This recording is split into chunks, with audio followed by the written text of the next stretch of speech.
भागपुर गांव के ऊपर एक पहाड़ी पर एक पुराना हवेली था।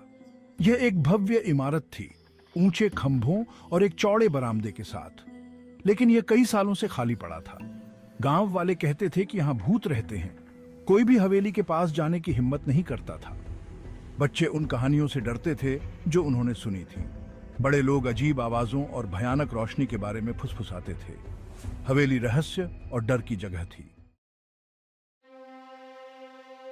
ठीक है, मैं जाऊंगा। क्या तुम वाकई जाना चाहते हो? एक बार वहां पहुंचने के बाद कोई वापसी नहीं है। मैं आज रात जाऊंगा। 8 बजे यहाँ मिलो। अगर मैं सुबह तक वापस नहीं आया तो तुम जान जाओगे कि क्या हुआ। जैसे जैसे शाम ढलती गई, करण के पेट में चिंता की गांठ सी महसूस होने लगी। उसने गांव के बुजुर्ग दीवान से मिलने का फैसला किया। दीवान बहुत पहले हवेली में नौकर था। यह एक शापित जगह है, दूर रहो बेटा। करण नहीं माना। आखिरकार दीवान ने आह भरी और अपनी कहानी सुनानी शुरू की। हवेली के मालिक की एक खूबसूरत बेटी थी। उसे एक गरीब कलाकार से प्यार हो गया था। पिता ने इस रिश्ते से इनकार कर दिया और अपनी बेटी को कमरे में बंद कर दिया। रात हो गई। पूर्णिमा की चांदनी हवेली पर एक भयानक चमक बिखेर रही थी। करण केवल एक टॉर्च के साथ पहाड़ी पर चढ़ाई शुरू कर दी। वह जंग लगे फाटकों पर पहुंचा। वे ऐसे खुल गए जैसे उसे अंदर बुला रहे हों। बगीचा जंगली पौधों से भरा हुआ था। चांदनी में परछाइयां नाच रही थीं। करण की रीढ़ की हड्डी में ठंडक दौड़ गई। वह बरामदे की सीढ़ियां चढ़ गया। सामने का दरवाजा आधा खुला था। एक गहरी सांस लेते हुए करण अंदर कदम रखा। हवा धूल और सड्डन की गंध से भरी थी। हर कोने से मकड़ी के जाले लटके हुए थे। केवल करण के दिल की धड़कन की आवाज सुनाई दे रही थी। उसने अपनी टॉर्च चारों ओर चमकाई। वह एक बड़े हॉल में था। एक भव्य सीढ़ी ऊपरी मंजिलों तक जाती थी। अचानक मैंने एक आवाज सुनी। यह एक धीमी फुसफुसाहट थी जो दीवारों से ही आ रही थी। मैं जम गया, ध्यान से सुन रहा था। फुसफुसाहट तेज होती गई। ये मेरे चारों ओर प्रतीत हो रहा था। मैं शब्दों को समझ नहीं पा रहा था, लेकिन आवाजें उदास और दर्द भरी लग रही थी। मुझे एक उपस्थिति महसूस हुई, ठंडी और अनदेखी मुझे देख रही थी। मैंने दीवारों पर अपनी टॉर्च चमकाई, लेकिन वहां कुछ भी नहीं था। एक गहरी सांस लेते हुए मैंने खुद से कहा कि यह सिर्फ हवा थी। मैंने अपनी खोज जारी रखी। मेरा दिल मेरी छाती में तेज हो रहा था। मैं एक कमरे से दूसरे कमरे में चला गया। हर कमरा खाली था, फिर भी एक अजीब सी ऊर्जा से भरा हुआ था। फर्नीचर धूल की चादरों से ढका हुआ था, जैसे समय के साथ जमे हुए भूतिया आंकड़े। मैं गलियारे के अंत तक पहुंच गया। अंत में एक दरवाजा था, बंद और ताला लगा हुआ था। मैंने हैंडल करने की कोशिश की, लेकिन वह हिला नहीं। मुझे बूढ़े दीवान की कहानी याद आ गई। यह वही कमरा होगा जहां उस युवती को कैद किया गया था। मैं दरवाजे के पीछे एक उपस्थिति, एक लालसा और उदासी महसूस कर सकता था, जिससे मेरी रीढ़ की हड्डी में कंपकंपी दौड़ गई। मैंने अपना कान दरवाजे पर लगाया। इस बार फुसफुसाहट साफ सुनाई दे रही थी। मैंने एक महिला को रोते हुए सुना। उसकी आवाज निराशा से भरी हुई थी। मैं जानता था कि मुझे उसकी मदद करनी है, पर कैसे? मैंने चाबी के लिए गलियारे में खोजबीन की, लेकिन कुछ नहीं मिला। निराश होकर मैंने गुस्से में दरवाजे पर लात मार दी। मेरे आश्चर्य के लिए यह एक जोरदार आवाज के साथ खुल गया।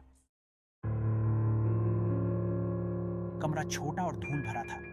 एक बंद खिड़की से चांदनी अंदर आ रही थी। कोने में मैंने लकड़ी का एक चित्रफलक और एक स्टूल देखा। फर्श पर फीके कैनवस का ढेर पड़ा था। मैंने एक कैनवास उठाया। यह उदास आंखों वाली एक खूबसूरत युवती का चित्र था।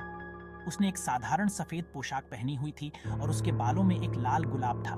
जैसे ही करण ने चित्र को देखा, उसने महसूस किया कि कमरे में एक ठंडी हवा चल रही है। फर्श पर रखे कैनवस बिखरे हुए थे, जिससे एक ढीला फर्श बोर्ड दिखाई दे रहा था। वह नीचे झुका और उसे खोल दिया। नीचे उसे एक छोटा लकड़ी का डिब्बा मिला। उसने उसे ध्यान से खोला। अंदर दिल के आकार का एक चांदी का लॉकेट और रिबन से बंधे हुए पत्रों का एक बंडल था। मैंने लॉकेट उठाया। यह छूने में ठंडा था। मैंने उसे खोला और अंदर 2 छोटे छोटे चित्र देखे। एक चित्रों वाली युवती का था, दूसरा दयालु आंखों वाले और हाथ में टूलिका लिए एक युवक का था। मैंने ध्यान से रिबन खोला और पत्रों को पढ़ना शुरू किया।